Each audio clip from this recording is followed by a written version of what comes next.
we can invite Mrs. Percola to come to the project. Give her a big Adam failure. She deserves it. Take this down.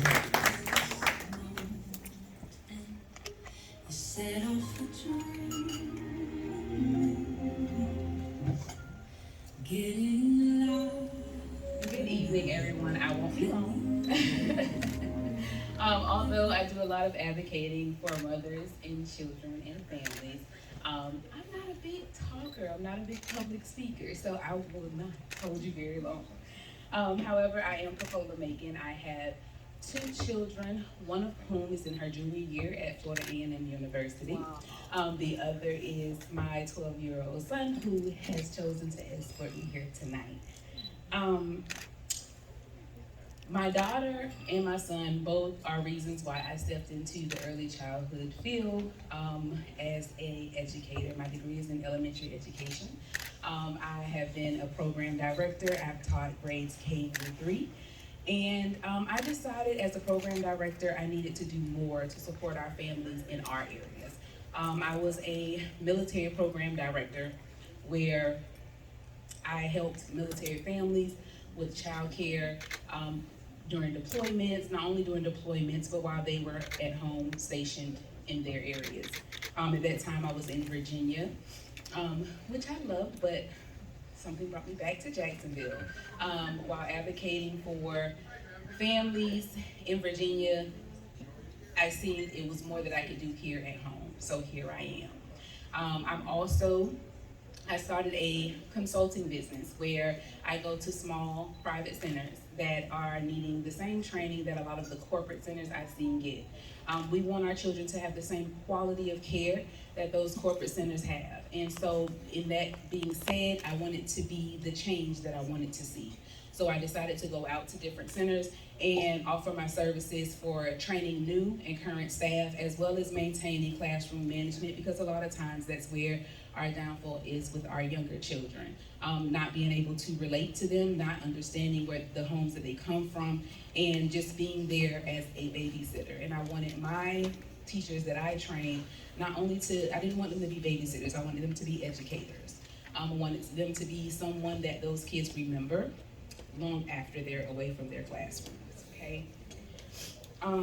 In doing so, I built a lot of relationships with families where I've taken on some families where they were mothers of more than one and decided to assist them during their pregnancy, labor, and delivery, which I am a certified doula. So I go through and I assist these mothers with their birthing experiences.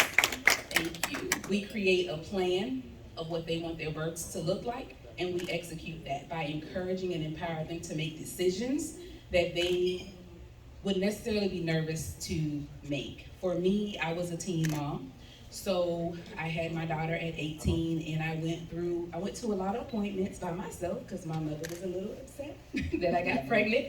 But that's neither here nor there. During those appointments, I will never forget my doctor asking me, did I have any questions? And I answered with a simple no.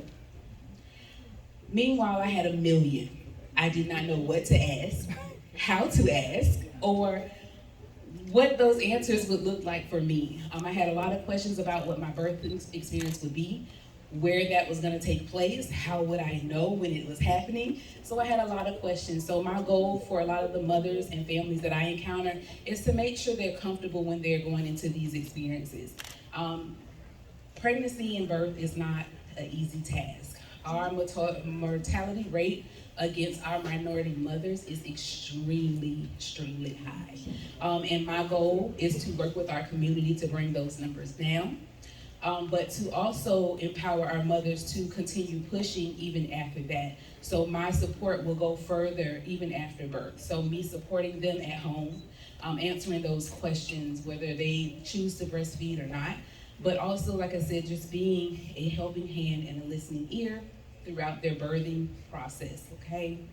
So that's just a little bit about me. So I did create Melanated Doulas. Melanated Doulas is going to gear towards teens and young mothers in college. So My goal is to be able to support these mothers before, during, and after labor, but also if there's a mother that is looking to continue education but don't know the direction to go in, be able to support them in that manner.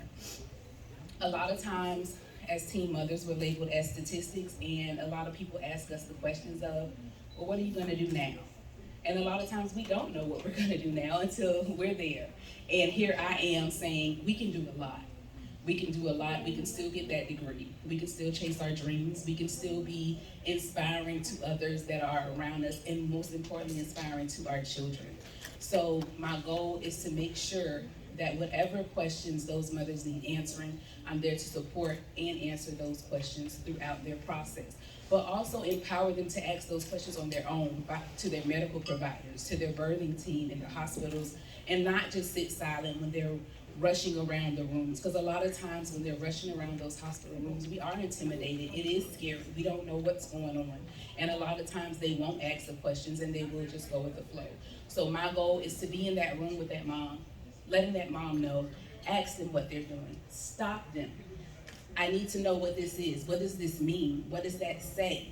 And being in there with them and the mothers that I've assisted thus far with not only during birth or pregnancy, but after birth, making sure that their younger children that are at home, their older children that are at home are taken care of. I went to the hospital and actually picked up people's kids because they went into labor.